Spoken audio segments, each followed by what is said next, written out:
इस कहानी में हमें सुनने को मिलेगा कि एक ऐसी नदी है जिसमें कुछ अजीब चीज का वास होता है, जो कि आधे गांव वालों को अपने काबू में करके रखती है। चाहे जितने भी मौत हो जाए, लेकिन गांव वाले गांव को छोड़कर नहीं जाते। लेकिन इनमें से अरुण भी है जो नदी में डूब जाता है, और उस नदी में जो भी डूबता है वो मरता जरूर है। अगर आप चैनल में नए हैं तो अभी चैनल को सब्सक्राइब कर लीजिए। हम जल्द ही 100 सब्सक्राइबर पूरे करने वाले हैं।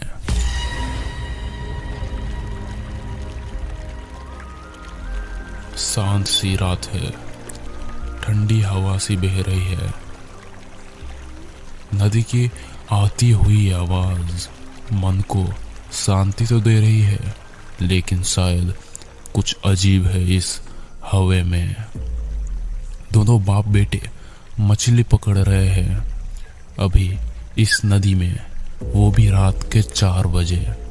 उनके परिवार में और 3 लोग हैं जो कि घर में बैठकर इन दोनों का इंतजार कर रहे हैं। उस मछुआरे के बेटे ने पूछा, अब्बा घर नहीं जाओगे?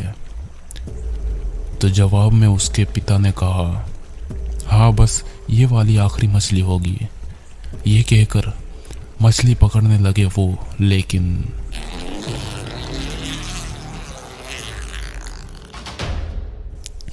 रस्सी इतनी तेजी से नीचे गई कि देखने वाले की कुछ देर के लिए सांस रुक जाए। और उसके पिता ने बच्चे से कहा, बेटा शायद बड़ी मछली लगी है, जरा पकड़िए।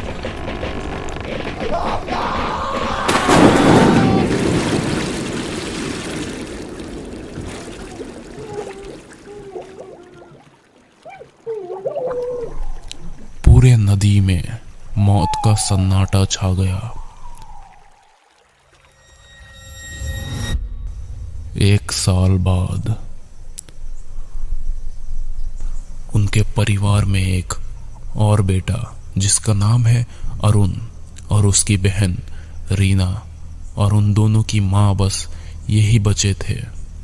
अरुण भी अपने पिता की तरह फिशिंग करके कमाई करना चाहता था, लेकिन उसकी माँ ने ये होने नहीं दिया। और इसका कारण है अरुण के पिता और भाई दोनों की मौत। इसलिए अरुण ने पिकअप गाड़ी ले ली, जिससे वो मछली भी लोड करता था और भी बहुत कुछ। ऐसा करते करते 3 साल बीत गए, और एक दिन गांव की एक बच्ची उस नदी में डूब रही थी। नदी अरुण के घर से ज्यादा दूर नहीं, बस 100 मीटर के जितनी ही दूर है। अरुण उस बच्ची को डूबते और उसके माँ को रोते हुए देख जल्दी से दौड़ लगाया नदी की ओर। अरुण तैरना जानता था, लेकिन फिर भी वो बच्ची जल्दी हाथ में नहीं आ रही थी। नदी की स्रोत उस बच्ची को डुबो भी रही थी और साथ में धकेलते हुए मौत के मुंह में भी ले जा रही थी। और बहुत मेहनत करने के बाद आखिर वो बच्ची अरुण के हाथ आ ही गई। लेकिन फिर भी सभी के चेहरे पर निराशा ही था, क्योंकि उस बच्ची के सांस नहीं चल रही थी। अरुण ने कोशिश किया उसकी सांस घुमाने को, लेकिन कुछ नहीं हुआ। और तभी वहां पर एक डॉक्टर बाबू ने भी कोशिश की। सभी का नजर था उस बच्ची के ऊपर। सभी के चेहरे पर एक ही सवाल कि ये बच्ची बचेगी भी या नहीं। वो डॉक्टर इस बच्ची के सीने में दबाव दिए जा रहा था, लेकिन कुछ असर नहीं दिख रहा था। लेकिन एक आखिरी कोशिश के बाद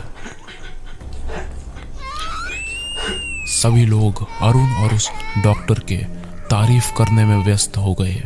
कुछ देर के बाद अरुण की माँ आई, और वो भी अपने बेटे को ऐसे देखकर गर्व से शर्मा गई, और मुस्कुराते हुए अरुण को अपने घर ले गई।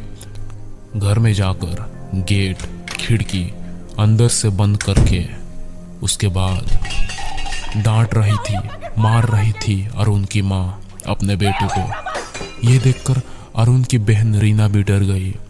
अरुण की माँ उसे मारते हुए ये कह रही थी, क्यों गया तू वहां? अरुण ने कहा, वो बच्ची मरने ही वाली थी, फिर से एक थप्पड़ मारकर उसके माँ ने कहा, कुछ भी हो जाए लेकिन नदी में मत जाना। जब तू छोटा था तब से मना कर रही हूं। अगली बार अगर मैं भी डूब के मर जाऊं तब भी वहां मत जाना। ये बात कहकर रोती हुई अरुण की माँ दूसरे कमरे में चली गई। इधर अरुण भी रो रहा था।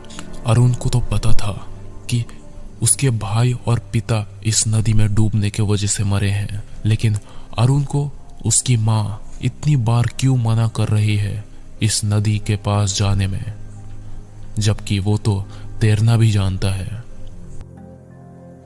यही सोच सोचकर अरुण पागल हुए जा रहा था। कुछ दिन बाद दोपहर को अरुण काम से आकर खाना खाता है। उनकी माँ घर में मौजूद नहीं, इसलिए खाना खुद ही निकाल कर खाता है अरुण। जब बहुत समय बीत गए फिर भी उसकी माँ कहीं दिख नहीं रही और थोड़ी देर पहले रीना भी माँ को ढूंढ रही थी, तो अरुण को घबराहट होने लगा। अरुण को बाहर कुछ लोगों की चहल पहल सुनाई देने लगी। अरुण जल्दी से उठा अपने जगह से और घर से बाहर निकला और नजारा रूह को कपा देने जैसा दिखा। गांव के 10-15 लोग एक महिला को संभालते हुए उठाकर कहीं ले जा रहे थे। अरुण का दिमाग सन्न हो गया। अब वो दौड़ कर गया उस भीड़ के पास और देखने लगा हड़बड़ी में कि कौन है ये, कहीं ये उनकी माँ तो नहीं। भीड़ में चेहरा देखना मुश्किल हो रहा था। आसपास के लोग आ रहे थे, इसलिए भीड़ और भी बढ़ रही थी। अरुण के तो आंसू निकलने लगे। तभी उसने देखा कि जिस औरत को देखकर अरुण अपनी माँ समझ रहा था वो कोई और ही थी। आज फिर कोई उस नदी में डूबकर मर गया। इस नदी में कई लोग मरे हैं, इसलिए लोग बहुत डरते हैं इस नदी से। लेकिन अरुण जैसा लड़का कैसे माने। वो कहते ना, जब तक गलती खुद के हाथों से ना हो तब तक आदमी को समझ नहीं आता। अरुण के साथ भी कुछ ऐसा ही हुआ। वो दूसरे दिन के रात ही घर के छत पे सोते हुए नदी की ओर देखते देखते अपनी ही यादों में खोए हुए था और तभी उसके ऊपर वाले नीम के पेड़ से कुछ झाड़ियों की हिलने की आवाज आई। जब अरुण झाड़ियों की तरफ देखने लगा तभी एक और आवाज उसके कानों में गूंजी। ये आवाज किसी के नदी में डूबने की थी। अरुण ने टॉर्च ढूंढा और उस नदी के तरफ देखने लगा कि अभी अभी आवाज कैसे आई, लेकिन उसे कुछ दिखा ही नहीं। अरुण को घबराहट हुआ जैसे कोई जाकर डूब गया हो नदी में, लेकिन वो क्या करता, उसे तो जाना भी मना है। अब सब कुछ शांत हो चुका था। अब अरुण ने सोचा होगा शायद कुछ और। ये सोचकर अब वो सोने की कोशिश कर रहा था। अरुण की माँ और बहन दोनों नीचे के कमरे में सो रहे थे। अरुण को याद आ रहा था कि इस नदी के बारे में कितने सारे बातें सुनाई देते हैं।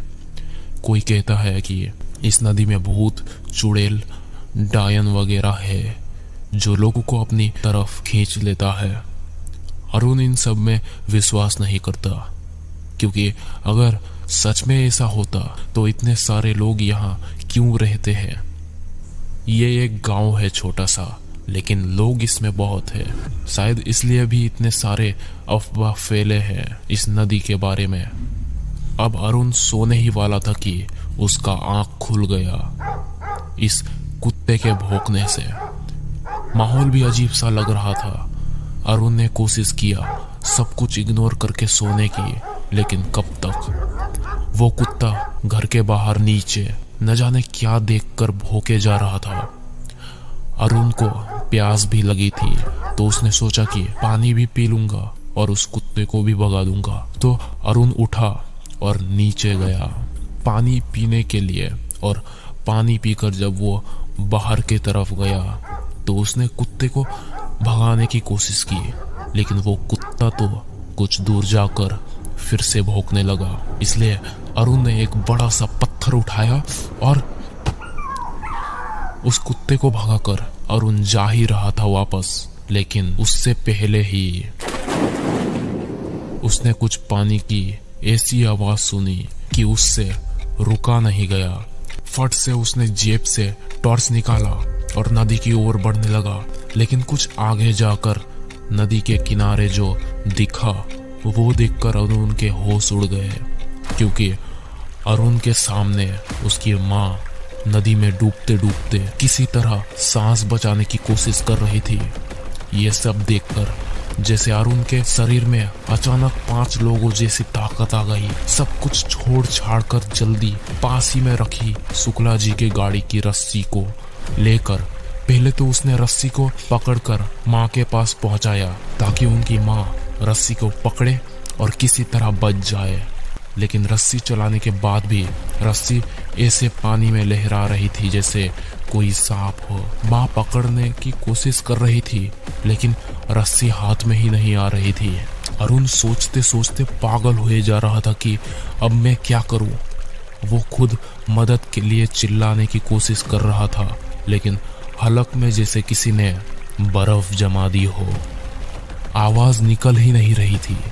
अरुण देख रहा था कि अब उनकी माँ डूबने ही वाली है और जल्दबाजी करते हुए अरुण रस्सी को एक पेड़ से बांधकर अपने कमरे से बांधा और वो नदी में कूदने ही वाला था कि अरुण को पीछे से उनकी माँ की आवाज सुनाई दी। लेकिन तभी अरुण के पैर जिस मिट्टी में थे वो मिट्टी नदी के पानी की वजह से धंस गई और अरुण सीधा नदी में। अभी अरुण डूब रहा है और चिल्लाते हुए वो मदद के लिए पुकार लगा रहा था। कुछ समय बाद अरुण नदी के बहाव की वजह से डूबने लगा। रस्सी बंधी थी फिर भी अरुण डूब रहा था। कुछ देर पहले जो उनकी माँ उसे नदी में दिखी थी वो अब नदी में कहीं नहीं दिखी, बल्कि दिखी तो थी घर से पुकारते हुए। अरुण को अभी पानी में ऐसा लग रहा था जैसे कोई उसके पैर पकड़कर खींच रहा हो। धीरे धीरे अरुण डूबता ही जा रहा था और कुछ ही पल में उसे कुछ ऐसा दिखाई दिया जो कि अरुण ने अपने जिंदगी में सोच भी नहीं सकता। एक ऐसी औरत उसके सामने थी। होठ एकदम फीके पड़ गए थे। शरीर में जितने भी चमड़ियां थी सब सफेद पड़ गई थी और आंखों की पुतलियां ही नहीं थी, या यूं मान लो पुतलियां भी सफेद पड़ गई थी। वो औरत अरुण के करीब आई और अरुण के पेट में लगी रस्सी को खोलने लगी।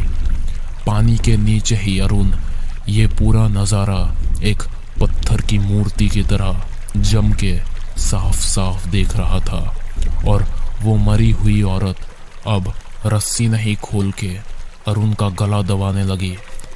अरुण का सांस अब खत्म होने लगा। बचने का कोई रास्ता ही नहीं बचा। अरुण का शरीर पूरा कांप रहा था बिना सांस के। बदन जैसे काम ही नहीं कर रहे थे, जैसे खून जम सा गया हो।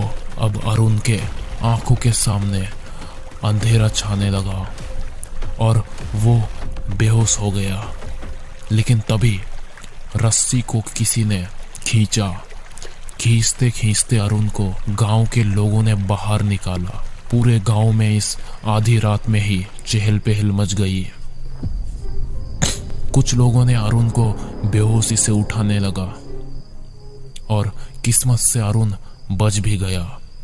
अरुण बेहोशी से उठकर सबको चिल्लाते हुए पूरी घटना बताया और साथ ही उस औरत के बारे में भी। सबको एक एक बात बताने के बाद लोगों ने एक बात पर भी विश्वास नहीं किया। सभी लोगों ने अरुण को पागल बताया, विश्वास ही नहीं किया। कुछ लोग तो विश्वास करे थे लेकिन वो पैसों की तंगी के कारण अपना घर नहीं छोड़ना चाहते। इसी तरह अरुण ने जो भी देखा, जो भी महसूस किया, ये सब कहीं ना कहीं उसी के अंदर ही दब के रह गया।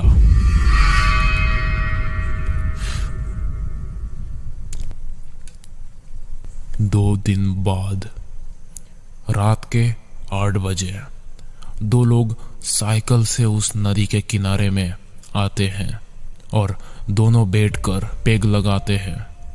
और उसमें से एक आदमी कहता है कि अबे हमें यहाँ नहीं आना चाहिए, ये तो गलत जगह है ना। तो ये सुनकर दूसरा आदमी बोलता है, इस जगह से ज्यादा सुकून और कोई जगह नहीं दे सकता। तभी दूसरा आदमी बोलता है कि अरे लोग डूबते हैं, मौत होती है यहाँ, मौत, यहाँ से चलिए। तो ये सुनकर वो आदमी बोलता है, जिस डायन की कहानी शायद तूने सुनी है, वो और कोई नहीं, मेरी ही बेटी है।